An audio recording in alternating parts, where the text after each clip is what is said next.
Hey coucou, j'espère que tu vas bien. Je te retrouve pour te délivrer ton petit message du mercredi 11 décembre 2024.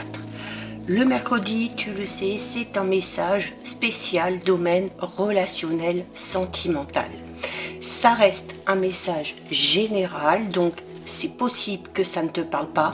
Tu ne le prends en compte que si ce dernier fait vraiment écho en toi et ce en pleine conscience.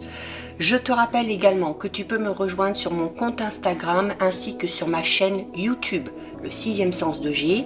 Tu trouveras actuellement sur ma chaîne la guidance générale pour toute cette semaine, les guidances astrologiques du mois de décembre 2024. Regarder un petit peu toutes ces vidéos en parallèle, ça peut te permettre d'obtenir des informations supplémentaires et peut-être, je te le souhaite, les réponses à tes questionnements. Donc, pour aujourd'hui, j'ai décidé d'utiliser l'oracle, le murmure des fleurs. J'ai brassé les cartes, il n'y a pas une, mais deux cartes qui sont tombées ici. Donc, j'ai décidé de garder les deux. On va découvrir ce qu'elles ont à te dire aujourd'hui. Alors, eh bien écoute, on a la carte de l'homme et on a la carte du lotus. Alors, la carte de l'homme peut tout simplement te représenter si tu es un homme. On est dans le général, donc si tu es une femme, ça peut également te représenter avec tes énergies masculines, tes énergies du yang et le fait que tu aies peut-être besoin de passer à l'action pour faire avancer ta vie relationnelle sentimentale. Et on a avec la carte du lotus. La carte du lotus, c'est une carte qui va te demander de vraiment te concentrer sur toi. Alors, ce message, il est peut-être pour toi. Hein. Ce message peut être également pour la personne avec qui tu es, la personne peut-être qui est à ton cœur ou à ton esprit. Le lotus est une carte qui parle d'intuition. Donc, avec ces deux cartes ici, on peut être dans une situation où on est dans l'hésitation. On est dans l'hésitation. Alors, dans l'hésitation, mais je dirais dans le bon sens du terme, parce que il y a quand même ici la certitude, pour toi ou pour cette personne-là, d'être persuadé que on est sur la bonne voie, qu'on est avec la bonne personne ou qu'on est attiré par la bonne personne.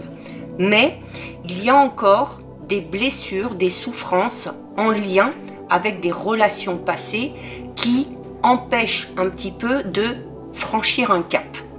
Alors là, on te dit vraiment qu'au niveau de ta vie relationnelle sentimentale ou si ça concerne ton ou ta partenaire ou une personne en particulier, il y a vraiment la nécessité ici d'arrêter de se focaliser sur ce que vont dire les autres ou sur ce que vont penser les autres.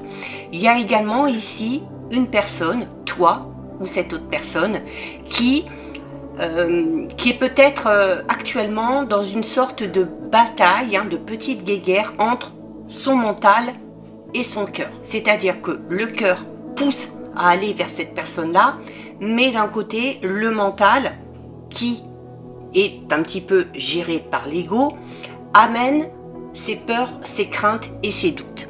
Donc ici, il y a vraiment, alors on te rassure déjà en te disant que ce soit toi, que ce soit cette personne-là qui soit dans cet état d'esprit, on te rassure en te disant que voilà, il y a quand même cette certitude de savoir ou d'être persuadé que c'est la bonne personne. Mais il y a la nécessité, avant de franchir un cap, de se libérer de ses peurs et surtout de s'affranchir des avis extérieurs. Les avis extérieurs, ça peut être la vie de la famille, des amis, des prétendus amis, peut-être aussi certains collègues de travail, tout dépend à qui on en parle, mais il y a vraiment ici le fait de se dire que en demandant l'avis des autres ou en se focalisant sur la vie des autres par rapport à cette relation ou par rapport à cette personne, il y aura toujours à un moment donné une ou plusieurs personnes qui vont dissuader, qui vont dire « Ah oui, mais non, mais cette personne-là, elle n'est pas faite pour toi, cette personne-là, elle ne répond pas totalement à tes attentes. » Alors que, dis-toi bien que la seule et unique personne qui peut savoir ce qui est bon pour toi ou pas, surtout au niveau relationnel sentimental, c'est toi. Donc, il va vraiment falloir que tu écoutes ton cœur, que tu écoutes ton intuition par rapport à cette personne-là. Il peut y avoir également, alors pour ceux et celles qui sont en couple, il peut y avoir actuellement peut-être une certaine forme de prise de distance parce qu'on est dans la réflexion. Ça peut être ton ou ta partenaire, ça peut être toi qui se pose la question, voilà, à savoir, est-ce que la relation dans laquelle je suis m'apporte vraiment tout ce que je souhaite? Est-ce que la relation dans laquelle je suis me rend heureux ou me rend heureuse?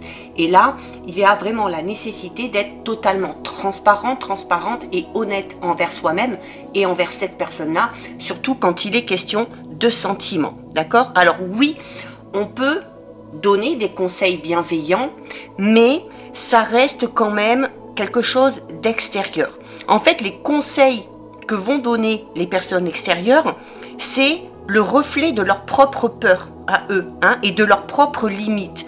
Donc, ni les tiennes, ni celles de ton ou ta partenaire. Donc, la nécessité ici, si c'est le cas, eh bien de faire une pause, de souffler un petit moment, de prendre du recul pour savoir ce que dicte le cœur, ce que murmure l'âme. L'intuition, c'est ça. Hein. L'intuition, c'est l'âme qui parle.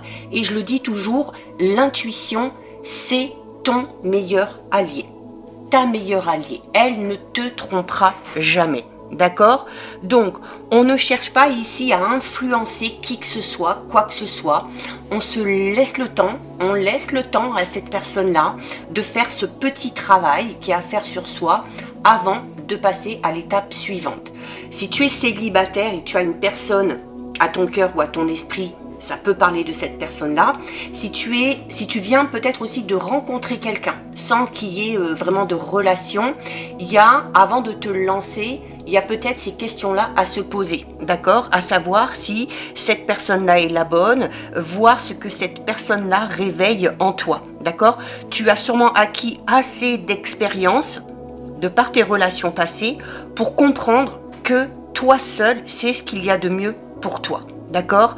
Donc, il faut s'autoriser à construire son propre bonheur avec l'élu de son cœur. Et tout ça, indépendamment des commentaires, des avis, des conseils que les autres peuvent faire sur cette personne-là, sur tes choix, sur l'âge, sur le physique, d'accord? N'importe quoi d'autre encore. Donc là, vraiment, se focaliser sur soi, sur cette personne-là, sur ce que cette relation apporte ou peut apporter pour pouvoir avancer de manière la plus sereine possible.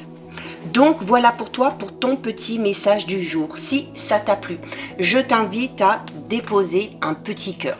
N'hésite pas à liker, commenter, partager, enregistrer cette vidéo. Si ce contenu t'a plu, bien évidemment, je t'invite à t'abonner à mon compte ou à ma chaîne. En attendant, je te souhaite de passer une lumineuse journée. Surtout, tu prends bien soin de toi et je te dis à très vite. Des bisous.